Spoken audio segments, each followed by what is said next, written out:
진짜 솔직히 뭐 저의 마음은 진짜 큰 스님들 모시고 이런 발표를 한다는 것 자체가 좀 비유하자면 좀 초등학생 정도가 학예를 발표한다?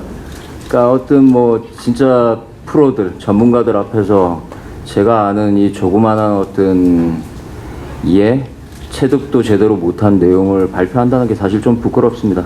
그래서 공부해 가는 과정이고 제가 이 소논문을 쓰게 되는 과정도 지금 한참 열심히 이제 공부 과정에 있어서 상당히 재밌고 즐거운 마음으로 했다 정도로 이제 변명을 드리겠습니다. 제가 박사 논문을 작년 50에 이제 뒤늦게 썼는데요. 내용이 그 성철 스님의 중도 사상에 입각해서 그 만해 스님의 님의 침묵을 푸는 내용이었습니다. 그때도 말도 안 되는 내용이라고 솔직히 생각했습니다.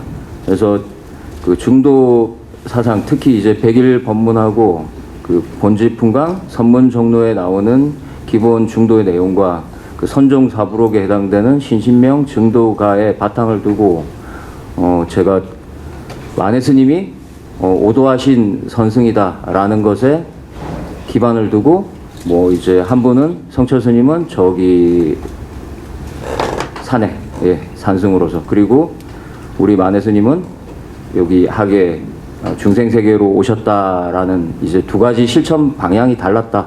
하지만 근본적인 깨치신 형이상학은 같은 것이다라는 가정하에서 제가 알지는 못하고 그냥 어렴풋이 짐작되는 그 부분을 가지고 님의 침묵을 중도 사상으로 푼 게 있습니다. 그리고 두 번째 이제 논문이자 소논문을 옥중선시, 옥중한시라고 하지 않고요. 저는 개인적으로 옥중선시라고 이름을 붙였는데요. 그 만해 스님이 옥살이 하실 때 3년간 자세한 기록들이 의외로 많이 남아있지 않지만 뭐 치욕뿐만이 아니고 고문도 많이 당하셨을 것 같아요.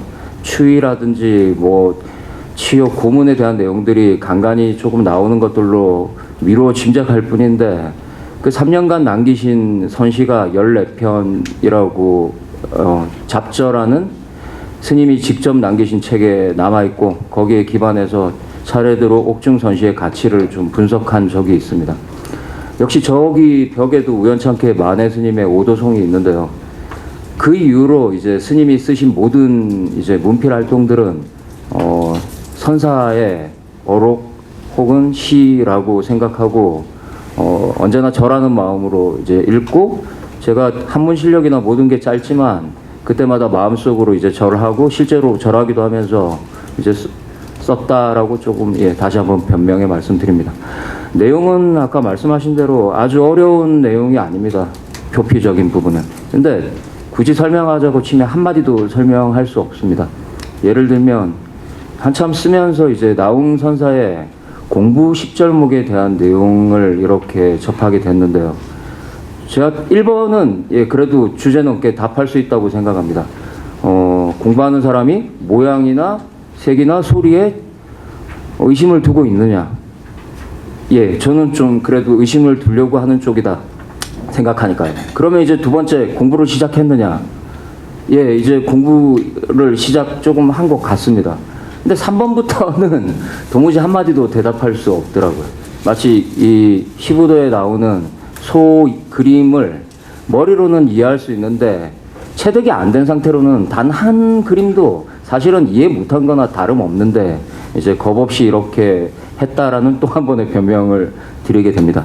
근데 제가 이제 그래도 약간 조금 용기를 내는 게, 저같이 모자라고 어리숙한 사람이라도 부처님의 법 그리고 만해 스님의 이 깨침을 제가 손에 이렇게 들고 있으면 그게 제가 빛나서가 아니고 그 진리 자체가 빛이 나서 약간 그게 어떤 방향을 좀 제시할 수는 있지 않을까?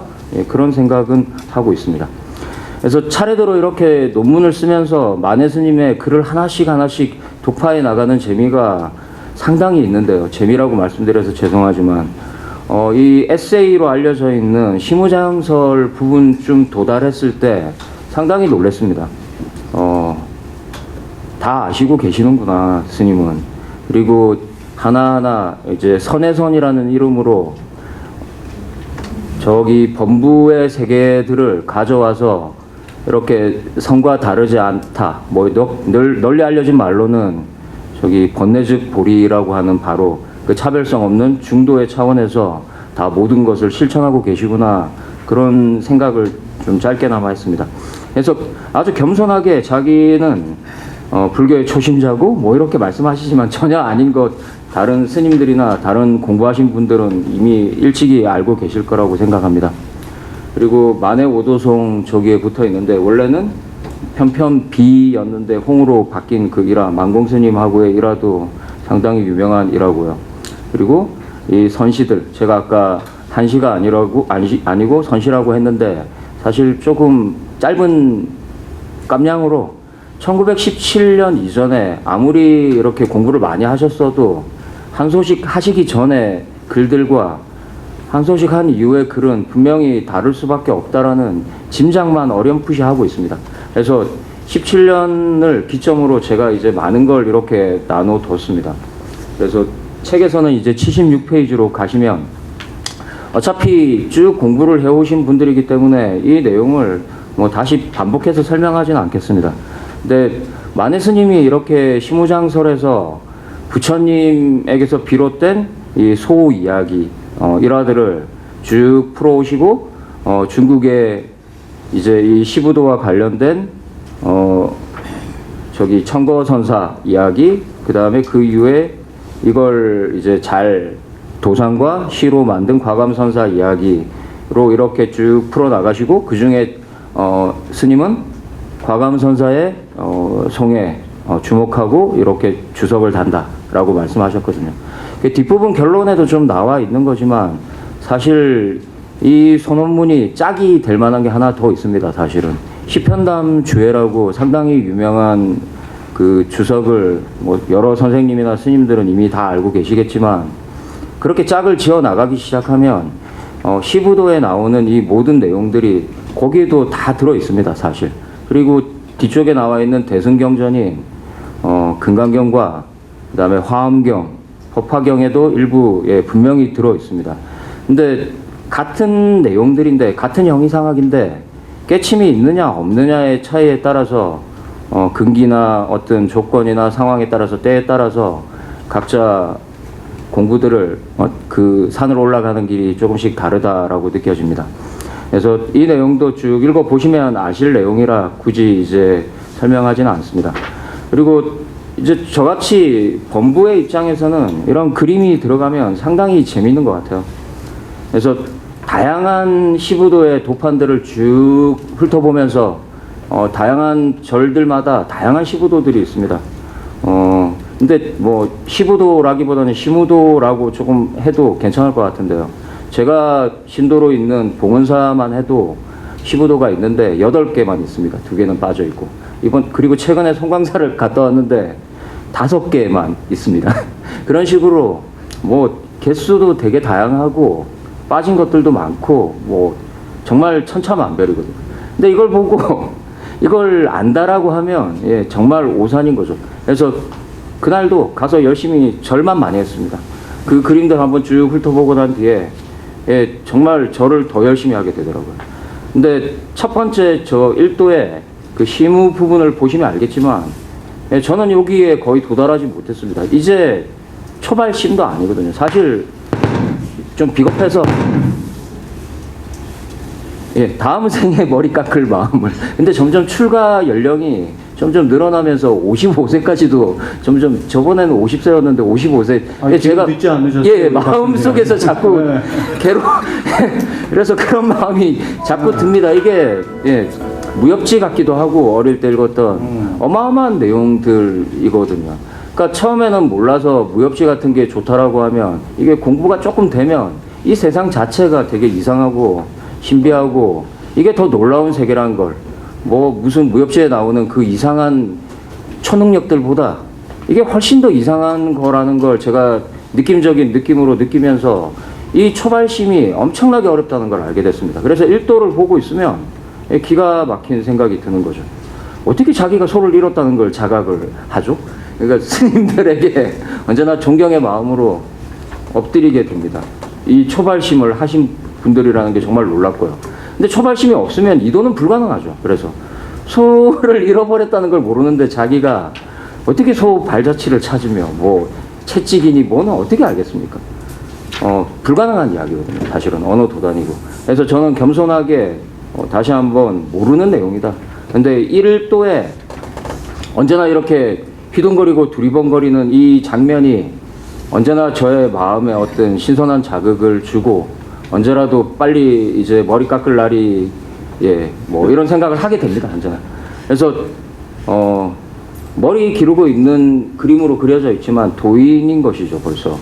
그리고 3도를 보시면 이제 이게 불교 신사권 그 시무장이 실려 있는 곳의 도판인데 만해 스님이 이렇게 골라서 실으신 건지 아니면 잡지 관계자가 이걸 찾아서 실은 건지 아무리 뒤져봐도 찾지 못하겠습니다. 제 능력으로. 그래서 좀 도움을 늘 구하고 있고요. 배우고 싶습니다.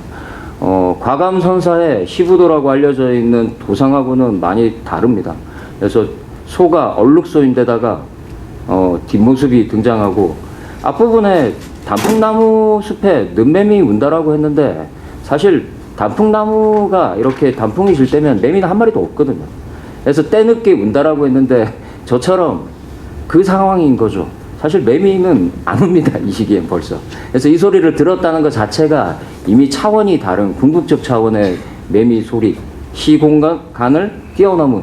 그래서 계절감이라고 이렇게 4개로 쭉 표현되어 있는데 수양버들이 늘어지는 초여름과 그게 익은 저기 사도의 그 그림과 이런 것들이 차례대로 가는 봄, 여름, 가을, 겨울의 차원이 아니고 궁극적 차원의 시간을 말하고 있는 것이다.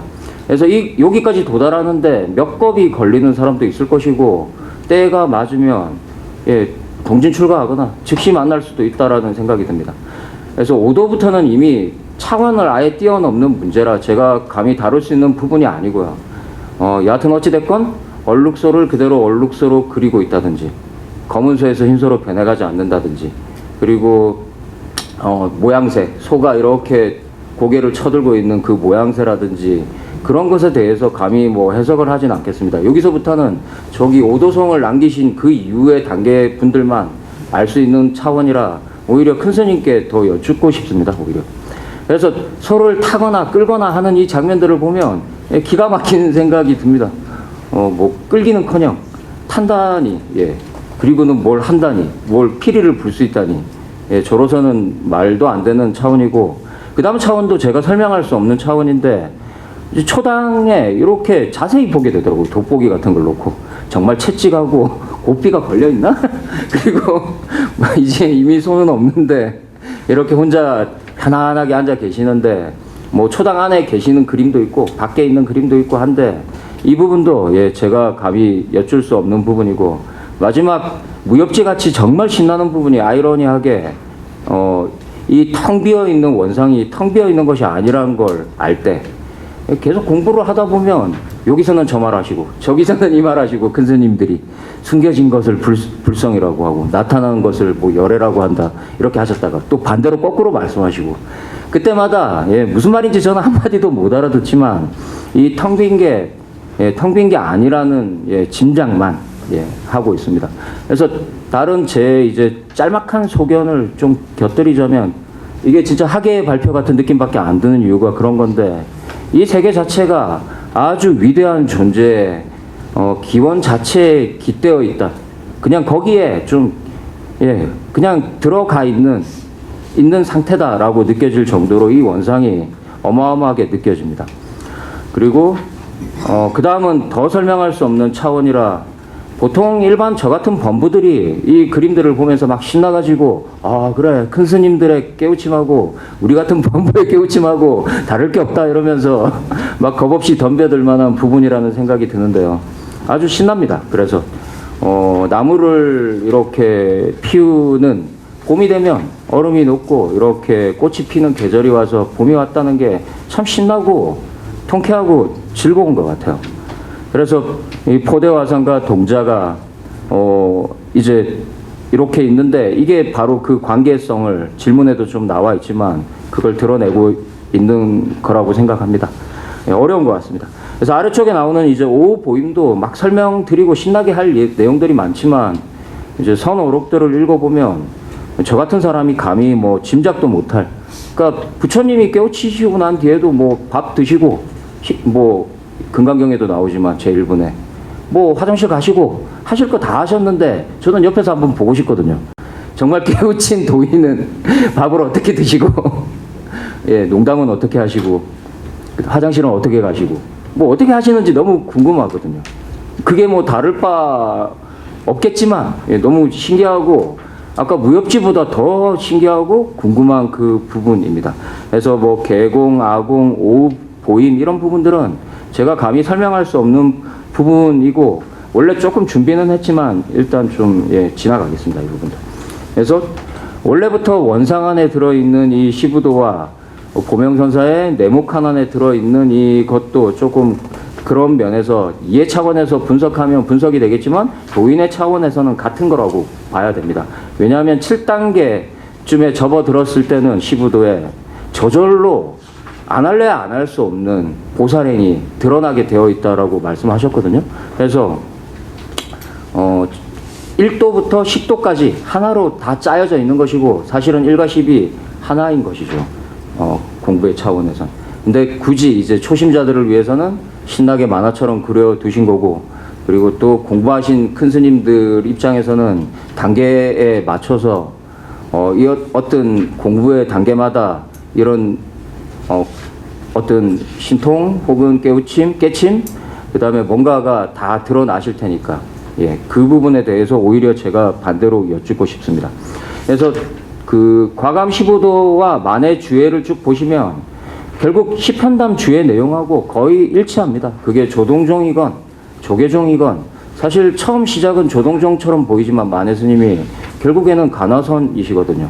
그래서 그 내용도 일치하고 오늘도 아침에 한 번 더 읽고 발표 전에도 한 번 더 읽었던 내용이 아까 말했던 선정사부록에 있는 영가 스님의 이제 증도가도 그 중에 하나인데 그걸 열심히 다시 한번 읽었습니다. 그게 개송 117번에 보면 화중생년 종불계라고 해서 불 속에서 연꽃이 피니 끝내 시들지 않는다 라든지 시편담 주해에 보면 장류홍로 화리연 이글이글 불타는 큰 화로 속에 피어난 연꽃에 비유해 볼까 이렇게 되어 있는데 주석에는 상반되는 해석들이 늘 달라붙어 있거든요. 그래서 마치 뭐 토끼뿔, 거북털 이런 것처럼 그런 쪽으로도 해석할 수 있게 해놓으시고 어떨 때는 반대로 마치 아주 어마어마한 이치가 실제 있다는 듯이 말씀하시기 때문에 이 두 양변에 치우치다 보면 말노름에 놀아나게 된다. 그래서 다시 한번 저는 뭐 이 공부를 하면서 절만 더 하게 됩니다. 열심히 염주만 더 열심히 돌리고 예, 꿈에서도 관세음보살 할 수 있게 공부를 하게 됩니다. 그리고 마지막으로 이제 정리해야겠죠, 선생님? 예, 시간이 거의 예. 뒷부분을 보시면 모든 게 다 하나로 꿰뚫어져 연결되어 있기 때문에 제가 제일 좋아하는 대승경전인 금강경을 그래서 제가 이 공부를 하면서 제 아내와 제 자식과 제 동료들에게 이렇게 불교를 소개하고 경전을 자주 같이 읽습니다. 내용을 모르면서도 그냥 읽습니다. 예. 근데 읽었더니 처음에는 사구계가 뭔지도 모르겠고 예. 지금도 사구계가 뭔지 잘 모르겠습니다. 그래서 큰 스님들 계실 때 여쭙고 싶어요. 그 큰 따옴표 붙어가지고 있는 부처님의 개송이 그렇게 4개만이 사구계인가? 아니면 첫 번째 말씀하신 그 4가지 서원과 진리가 사구계인가? 그래서 그런 것조차도 제가 잘 모르고 그리고 초전법륜에 나오는 사성제 8정도 12연기설도 너무 어렵고 예, 공부가 끝이 없다고 느낍니다. 그러니까 뭐 화엄경에 나오는 이 52단계에 대해서 특히 10단계식으로 나눠져 있는 이 내용에 대해서 설명할 재주는 없습니다. 근데 여기에 해당되는 내용들, 이 공부에 입문하게 된 이유가 인욕 때문이라고 저는 생각하거든요. 탐진치에 노예라 뭐 자식 교육시킨다든지 바깥 생활이 잘 안 풀린다든지 그럴 때마다 오히려 그 부분에서 제가 이 공부로 들어가게 되었구나 하는 생각을 하게 됩니다. 그래서 쭉 차례대로 보시면 이제 내용 마지막으로 정리하겠습니다. 그래서 만해 스님이 잡지에 발표하신 그 글을 기본 바탕으로 전집이 정말 훌륭한 책입니다. 옛날부터 이렇게 되어 있는 만해 한용운 스님의 그 최고의 당대 최고의 학자들과 스님들이 달라붙어서 이렇게 한 것이기 때문에. 근데 그런데도 거기에도 이제 조금 부족한 부분들이 있는 것 같습니다. 그러니까 이런 도판을 넣지 않는다든지, 그다음에 한자에 오류가 있다든지. 그리고 최근에도 이제 2006년도에 병풍이 하나, 친필 병풍이 발견됐는데, 그게 뭐 마치 처음 발견됐냐? 전혀 그 정도로 이제 공부가 아주 옅고 어리숙한 차원이라는 생각이 듭니다. 그래서 만해 스님의 친필 병풍에 또 글씨가 조금씩 다른 것들이 있거든요. 그래서 마지막 그 내용을 확인하는 것으로 이렇게 정리를 하고 그 세 가지를 비교하면서 원전은 아무래도 처음 발표하신 잡지에 실려 있는 것으로 하고, 그 다음에 전집과 그 이후의 병풍을 참고해서 이렇게 해 나가면 전모가 잘 드러날 것이다. 그리고 마지막 이제 제가 그나마 짧은 공부로 알아낸 비밀 아닌 비밀은, 그 만해 스님이 그 시집 내시기 전에 소설 쓰셨거든요. 이제 짤막하게. 거기에 등장하는 화자가 여성 화자가 거의 님의 침묵에 나오는 노래들을 거의 다 하고 있습니다. 근데 그 내용을 이제 쫙 녹여서 그 화자가 조금 더 발전한 형태로 말하고 있는 것이 님의 침묵이고, 그 이후에 다시 스님이 소설이 엄청 대단합니다. 재밌습니다. 거기 후반부의 소설들을 보시면 다양하게 그 엄청 뛰어난 지식인이나 뛰어난 사람들 한 명 없이 그냥 범부들만 쫙 모아두고 아주 깊은 불교의 진리를 소설로 전달하시거든요. 그래서 그런 선의 차원이 이런 신무시하고도 이제 연결되는 것들이 있다. 그래서 제가 앞으로 향후 공부할 내용들은 이제 스님의 선에선, 그리고 이것과 다 연결되는 내용이 형이상학이 딱 한 가지거든요. 오도하신 그 이후의 실천행위이기 때문에 하나로 다 깨어져 나갈 것이라고 생각합니다. 예. 이상으로 발표를 마치겠습니다.